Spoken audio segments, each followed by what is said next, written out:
যে বাংলাদেশের সরকারি মহিলা পলিটেকনিক কয়টি আছে। বাংলাদেশে বর্তমানে সরকারি মহিলা পলিটেকনিক আছে চারটা আছে, চারটি বিভাগ, বাংলাদেশের চারটি বিভাগীয় শহরে।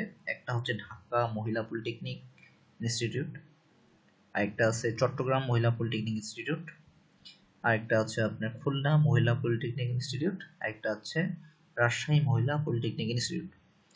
তাছাড়া বাংলাদেশে আরও চারটি মহিলা পলিটেকনিক চালু হচ্ছে, সেটা আমরা এই 2026 সালের শুরুর দিকেই হয়তো বা চালু হয়ে যাবে।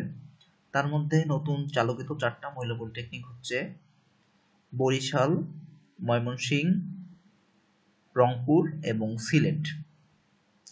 তো মহিলা পলিটেকনিক সম্পর্কে আরও কিছু ইনফরমেশন জানার প্রয়োজন হয়ে থাকলে আমাকে আপনারা নক দিবেন, এবং এরকম আরও সুন্দর সুন্দর ভিডিও পাওয়ার জন্য আমার চ্যানেলকে সাবস্ক্রাইব করে রাখবেন। ধন্যবাদ সবাইকে, ভালো থাকবেন আপনারা।